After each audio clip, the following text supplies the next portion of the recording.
looking to connect a region of over 600 mil bridges between our lands.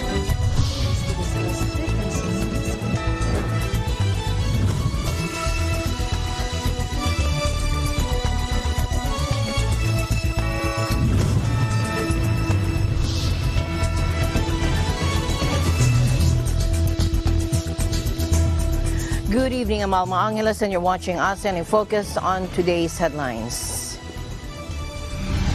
The world's largest active volcano burst into life for the first time in 40 years, spewing lava and hot ash in a spectacular display of nature's fury by Mauna Loa in Hawaii. Alfred Acenas from our Hawaii Bureau will give us an update. With China reporting nearly 40,000 cases a day, some local economists are concerned that this could again lead to trade disruptions and imperil Philippine economic recovery. The UK and Singapore announced an agreement to boost their financial technology sectors, seeking to remove trade barriers and encourage cooperation. And a Buddhist temple in central Thailand has been left without monks after all its men, their holy men, failed their drug tests and were defrocked.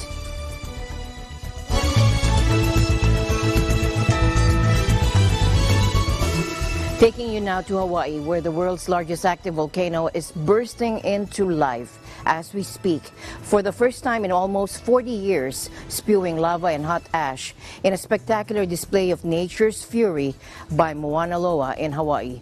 And there are more than 200,000 Filipinos living in Hawaii, according to a 2020 data. Alfred Acenas from our Hawaii Bureau will give us an update.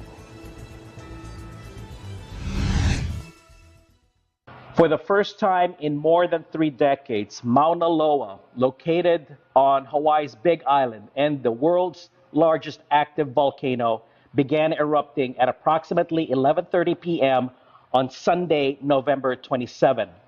Now, according to the Hawaiian Volcano Observatory, or HVO, as of 6:30 a.m. Monday, lava from the caldera have begun flowing out of its summit and towards the northeast rift zone, where fissures have been feeding several lava flows. In fact, we have footage from eyewitnesses who provided the Eagle News some footage of the activity early morning.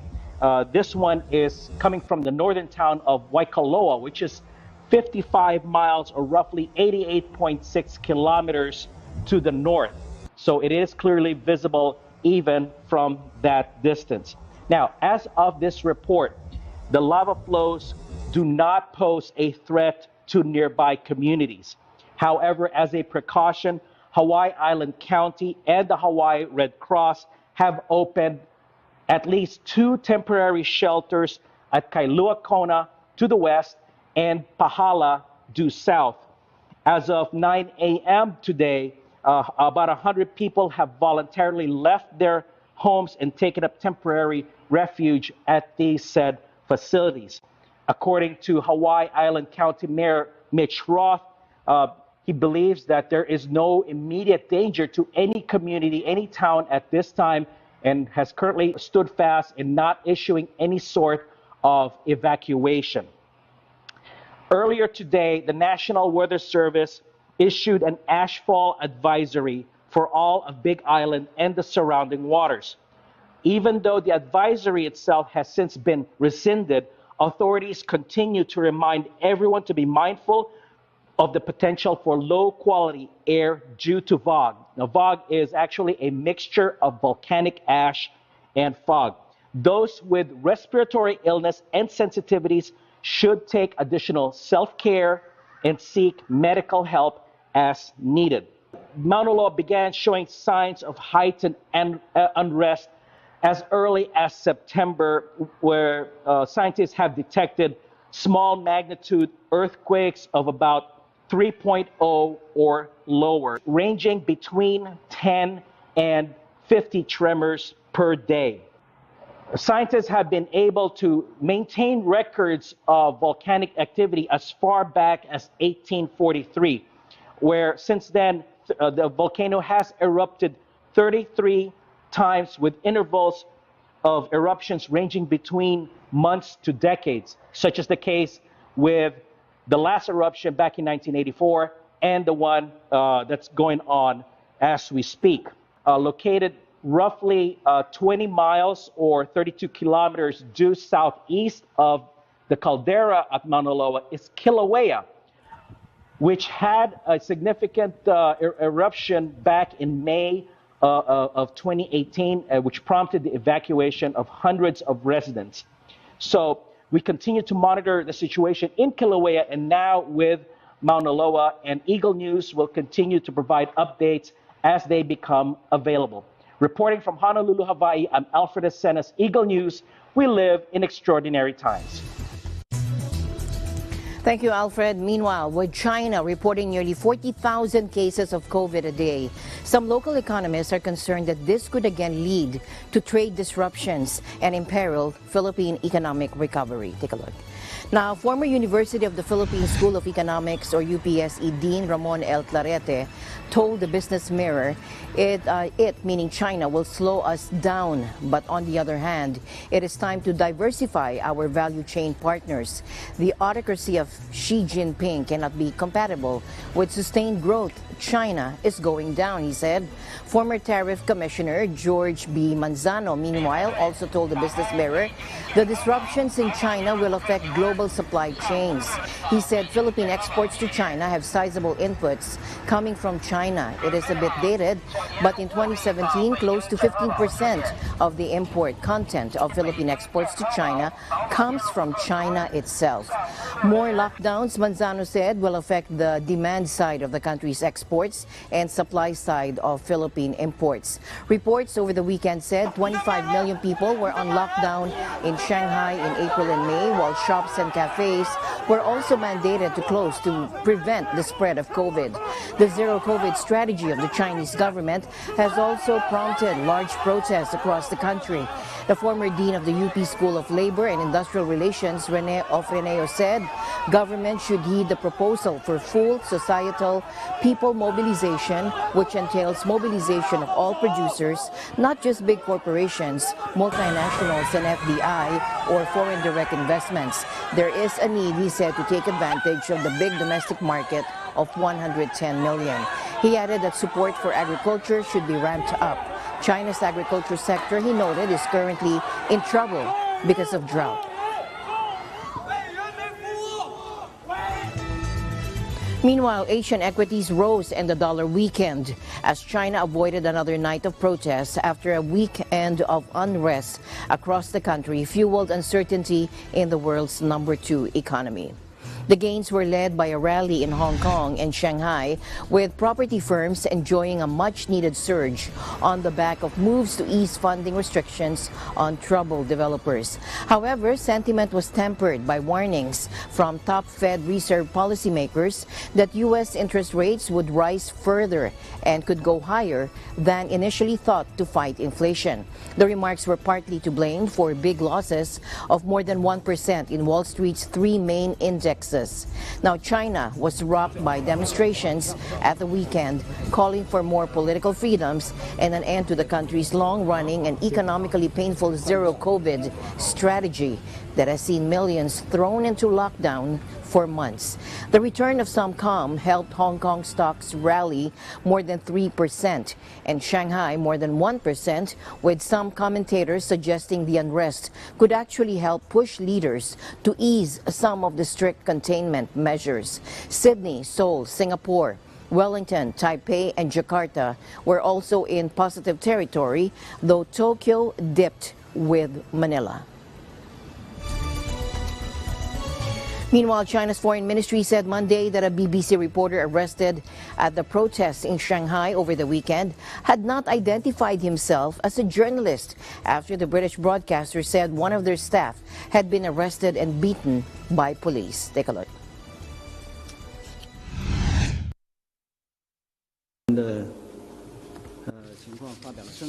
We have noted the BBC has issued a statement. According to what we have learned, the statement does not reflect what actually happened.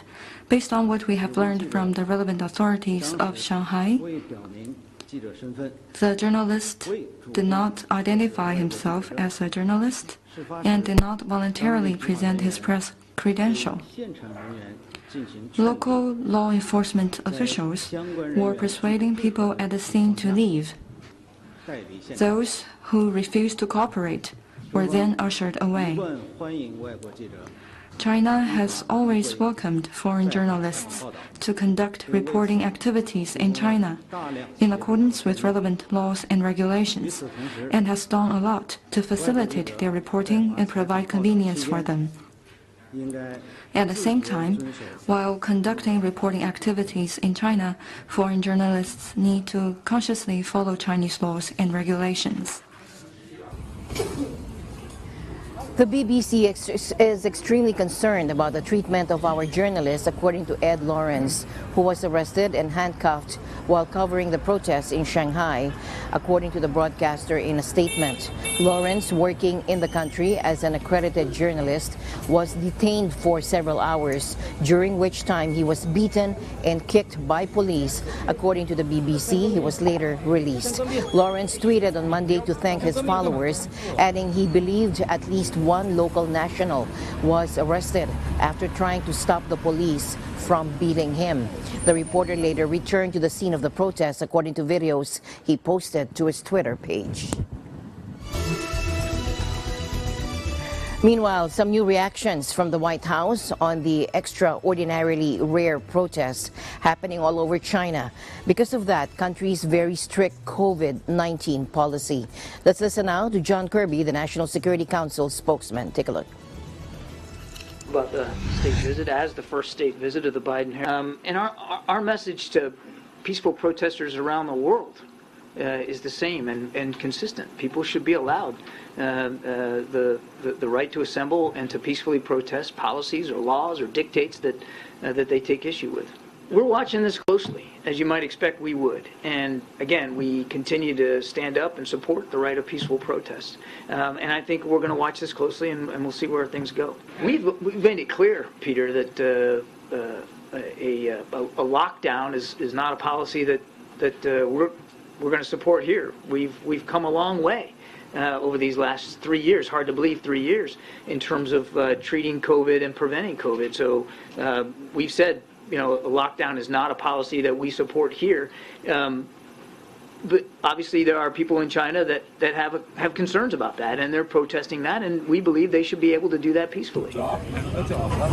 And check out this video, what's happening in Beijing now. Images showing a young man being taken away by police at an intersection in Shanghai, where protests against strict COVID measures in China took place 2 nights ago. Heavy police presence is also seen at multiple roads and intersections near the area.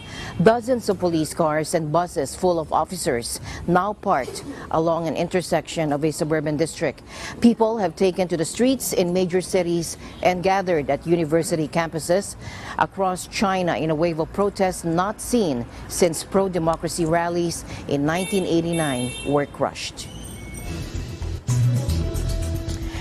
In tonight's other news, a Japanese journalist released from Myanmar in a prisoner amnesty called for Tokyo to put more pressure on the junta and accept refugees fleeing the Southeast Asian country. Toru Kubota spent 3.5 months in prison after being detained near an anti-government rally in Yangon in July, along with 2 Myanmar citizens. Take a look.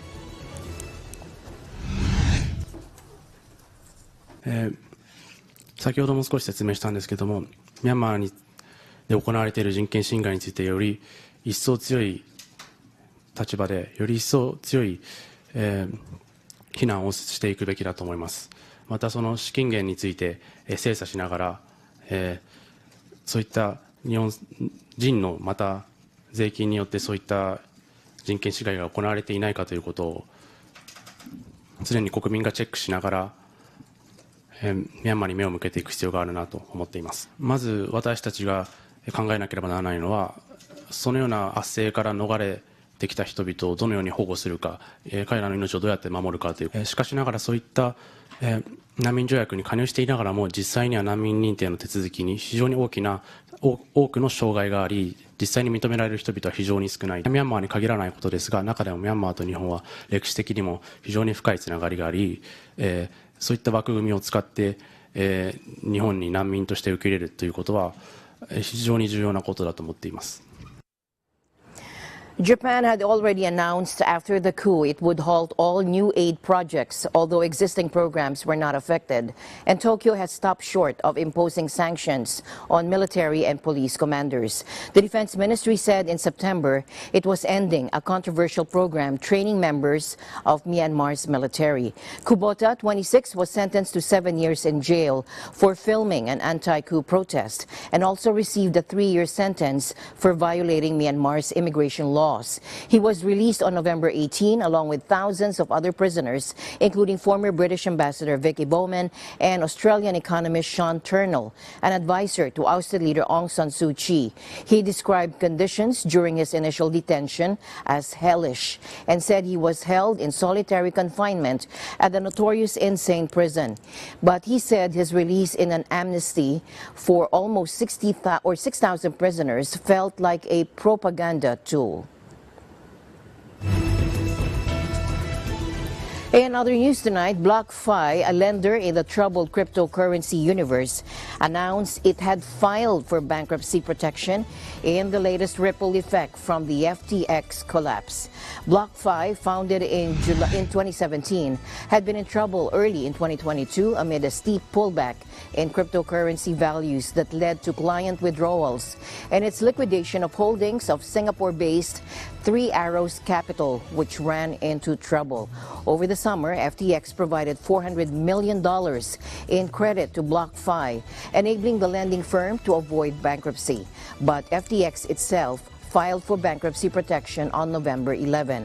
Chapter 11 is a U.S. mechanism allowing a company to restructure its debts under court supervision while continuing to operate. BlockFi said it was focused on recovering obligations from counterparties, including FTX. BlockFi said it has $256.9 million in available cash, which is expected to provide sufficient liquidity throughout the reorganization. The filing is the latest reverberation from the FTX crisis. Once worth as much as $32 billion, FTX has been in crisis mode in November following an apparent liquidity shortfall as investors pulled money from the cryptocurrency trading platform. In a November 17 bankruptcy filing, newly installed FTX chief executive John Ray lambasted failures of oversight, incomplete records, missing and unreliable financial statements, and potentially compromised leadership at FTX, which had a tight financial relationship with Alameda Research, a trading house also owned by former FTX chief Sam Bankman-Fried. Now, how is financial stability faring in today's challenging environment? What is happening in the financial markets? What risks lie ahead for financial markets, and what factors are responsible for the emerging vulnerabilities in this sector? During a European Central Bank podcast, financial stability expert John Fell explains. Take a look.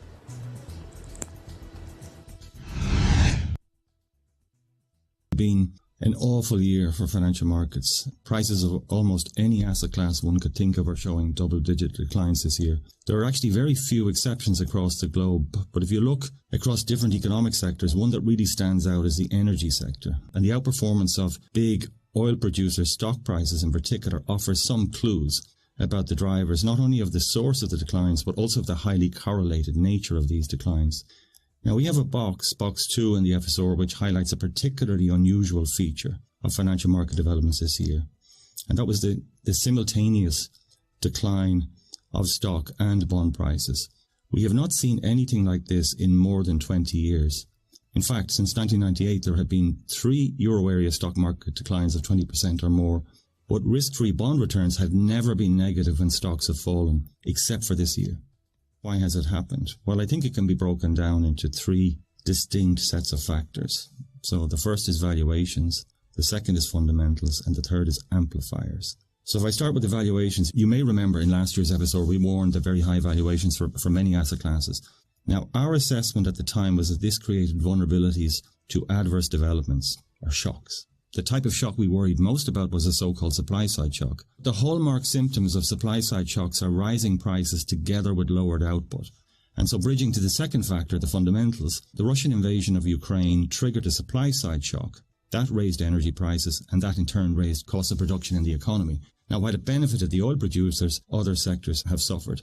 And this has been bad for both bonds and stocks because it created uncertainty about inflation, also the path of interest rates related to inflation expectations and economic growth. And that explains this positive correlation that we've seen. And then finally, we have the amplifiers. So once a correction gets underway, market sentiment often turns sour and financial market activity often is scaled back. Now, we've seen this manifesting this year in sizable cutbacks of issuance activity by euro area corporations, and that's both for bonds and for equities.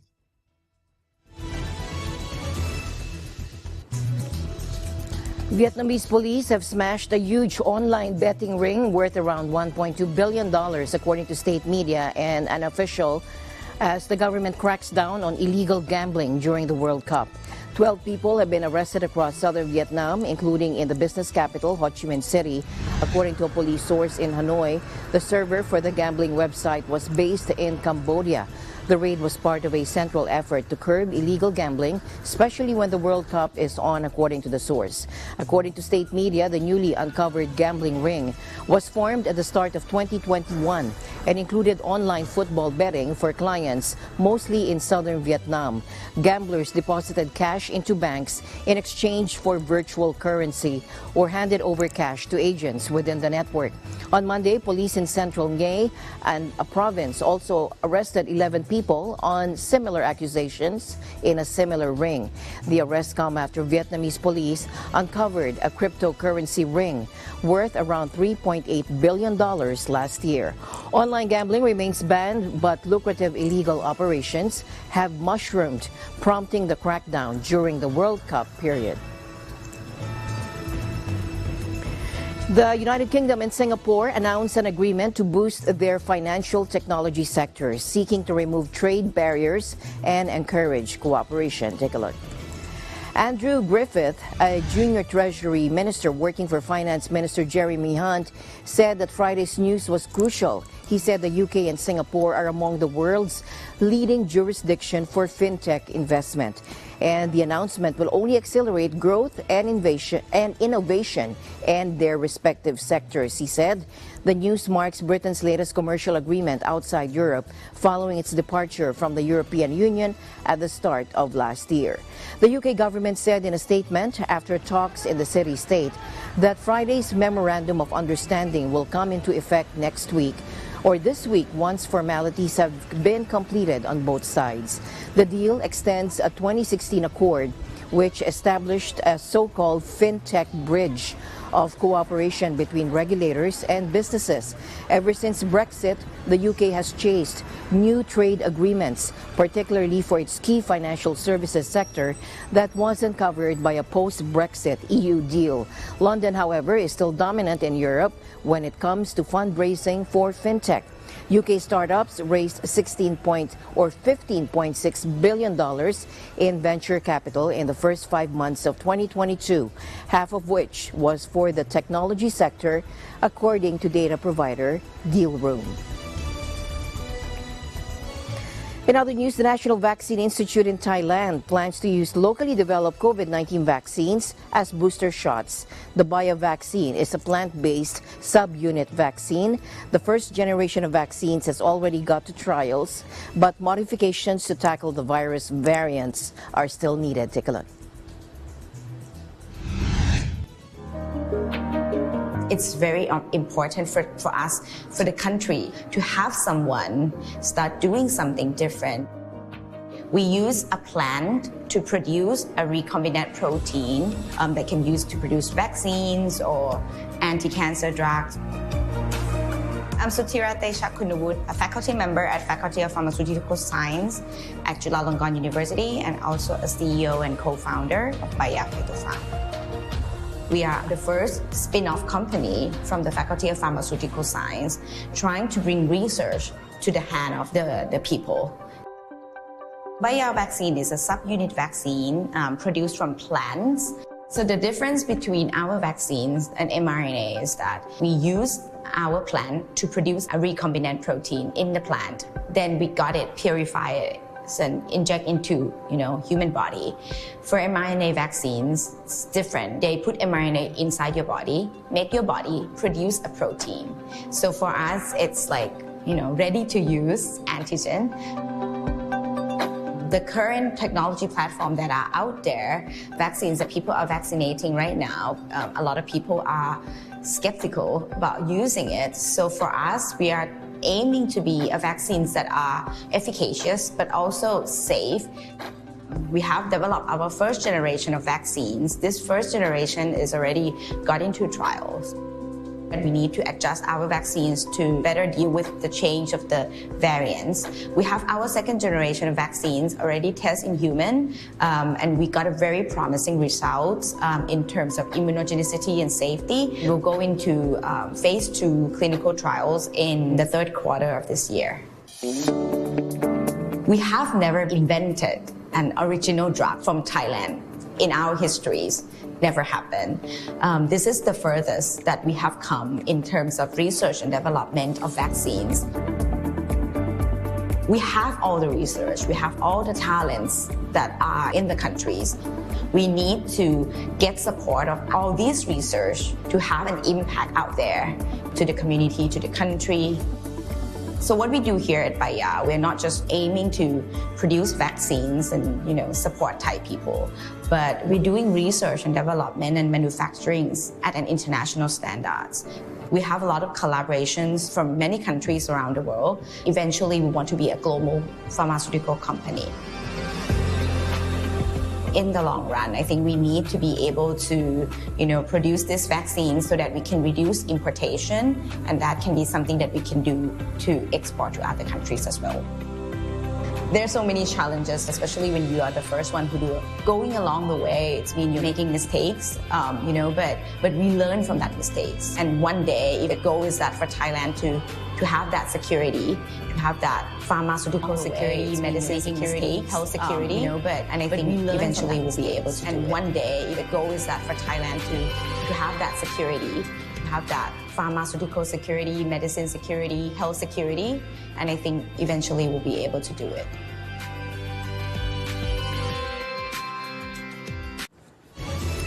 A Buddhist temple in central Thailand has been left without monks after all its men failed the drug test and were defrocked. According to a local official today, 4 monks, including an abbot at a temple in Phetchabun province's Bung Sampan district, tested positive for methamphetamine, according to district official Bunlert Thimpatthai.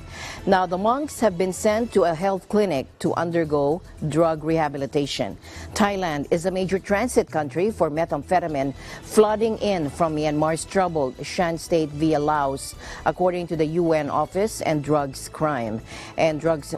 and Crime. On the street, pills sell for less than 20 baht, around 50 cents. Authorities across Southeast Asia have made record meth seizures in recent years. As my usual habit, I'd like to end the day on a positive note. Let's encourage and build each other up so that no one is left behind. And that's it for tonight's broadcast. I'm Alma Angeles, reminding you to stay in the news because we live in extraordinary times. Good night.